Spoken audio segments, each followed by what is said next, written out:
नमस्कार, capital TV Bihar के साथ मैं हूं नवेंदु। प्रदेश की सियासत एक बार फिर गर्मा गई है।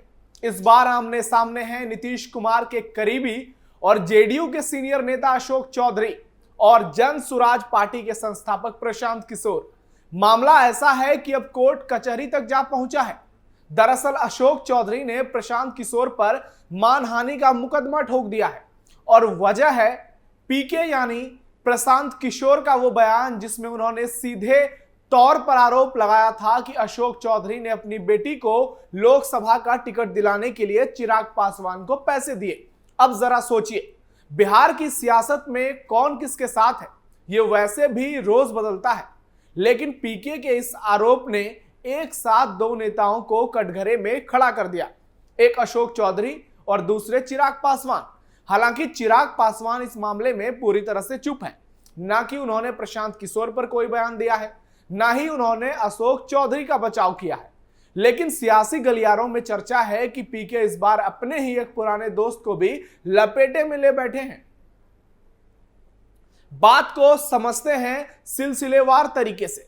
प्रशांत किशोर ने कुछ दिनों पहले आरोप लगाया था कि अशोक चौधरी ने अपनी बेटी शांभवी के लिए चिराग पासवान को रिश्वत दी ताकि उसे लोकसभा का टिकट मिल सके। अशोक चौधरी की बेटी शांभवी समस्तीपुर से सांसद है और वो लोजपा रामविलास के टिकट पर चुनाव जीती है। जाहिर है पीके का इशारा इसी पर था। अब अशोक चौधरी को यह बात इतनी नागवार गुजरी कि उन्होंने तुरंत कानूनी नोटिस भेज दिया और जब पीके का जवाब उन्हें संतोषजनक नहीं लगा तो उन्होंने दीवानी अदालत में सीधे मानहानि का केस ठोक दिया। अशोक चौधरी ने साफ कहा है कि पीके ने न सिर्फ उनके ऊपर बल्कि उनकी बेटी के ऊपर भी निजी हमला किया है। वो बोले कि प्रशांत किशोर को या तो अपने आरोप साबित करने चाहिए या फिर माफी मांगनी चाहिए और आरोप वापस लेने चाहिए। उन्होंने ये भी कह दिया कि अगर जरूरत पड़ी तो वो इस लड़ाई को सुप्रीम कोर्ट तक लेकर जाएंगे। अशोक चौधरी ने प्रशांत किशोर को एक सियासी व्यापारी बताया जो सिर्फ पैसा लेकर पार्टियों को सलाह देता है और खुद को सियासी विरासत वाला नेता बताते हुए बोले कि उनकी बेटी सबसे कम उम्र की सांसद है और पीके को शायद एक दलित लड़की की ये कामयाबी हजम नहीं हो रही है। अब जरा पीके का रुख देखिए, वो बिल्कुल आक्रामक है। कहते हैं कि मैं कोई माफिया नहीं हूं जिसे मुकदमे से डराया जा सके। अगर उन्होंने कुछ गलत किया होता तो वो डरते। वो कहते हैं कि उन्होंने जो कहा वो कोई नई बात नहीं है।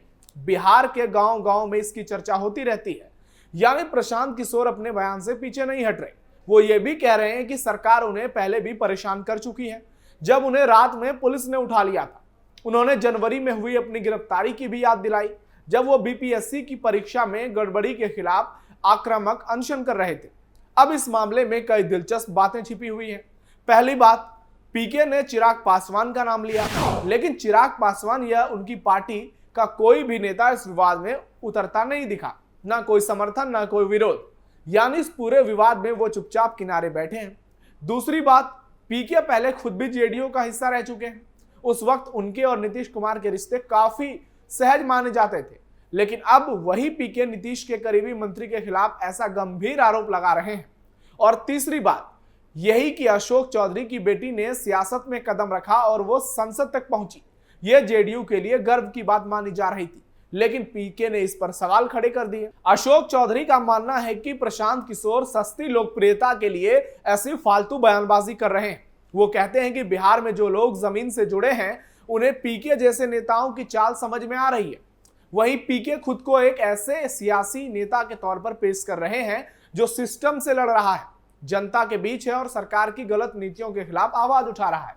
उनकी पदयात्रा, जनता से संवाद और सियासी हमले यही बताते हैं कि वो खुद को एक ईमानदार और बेखौफ नेता की छवि में ढालने की कोशिश कर रहे हैं। इस पूरी लड़ाई में दिलचस्प ये भी है कि अब पीके की लड़ाई एक व्यक्ति या पार्टी से नहीं रह गई है। अब यह सिस्टम बनाम पीके जैसा हो गया है और यही बात उन्हें बाकी नेताओं से अलग भी करती है। लेकिन यह भी कहना गलत नहीं होगा कि अगर कोई नेता हर किसी पर आरोप लगाएगा तो सवाल उठेंगे और यह मामला अब सिर्फ आरोप प्रत्यारोप तक नहीं सीमित रह गया है, क्योंकि कोर्ट की दहलीज पार हो चुकी है। यह मामला अब सियासत से आगे बढ़कर एक कानूनी लड़ाई बन चुका है और देखना होगा कि अदालत में क्या फैसला होता है। पीके आरोप साबित करते हैं या चौधरी जीत जाते हैं, लेकिन एक बात तो तय है कि वो ये बिहार की सियासत में अब ये टकराव लंबे वक्त तक चर्चा में रहने वाला है, खासकर इसलिए क्योंकि इसमें शामिल हैं 3 बड़े नाम। नीतीश कुमार के करीबी अशोक चौधरी, उनके सहयोगी रहे चिराग पासवान और सियासी रणनीतिकार से नेता बने प्रशांत किशोर। जो भी हो, इस टकराव से एक बात तो तय है, बिहार की सियासत अब पहले जैसे नहीं रह गई। जहां पहले नेता आपस में दोस्त थे, अब वो विरोधी बन बैठे हैं। और जब विरोधी इस तरह आर पार की लड़ाई पर उतर जाते हैं तो इसके असर दूर तक जाते हैं। आने वाले दिनों में इस मामले में कौन क्या कदम उठाता है, क्या चिराग पासवान अपनी चुप्पी तोड़ते हैं, क्या पीके और हमले तेज करते हैं, क्या जेडीयू और आक्रामक होती है, ये सब कुछ देखने लायक होगा। लेकिन फिलहाल तो बिहार की सियासत में एक नया तूफान आ चुका है, जिसका केंद्र है एक बेटी, एक टिकट और एक आरोप। अब देखना यह होगा प्रशांत किशोर के ये दावे क्या कभी हकीकत में बदल पाएंगे, या फिर प्रशांत किशोर ऐसी ही बेफिजूल की बातें करते नजर आएंगे। इस खास पेशकश में फिलहाल इतना ही। आप जुड़े रहिए कैपिटल टीवी बिहार के साथ। धन्यवाद।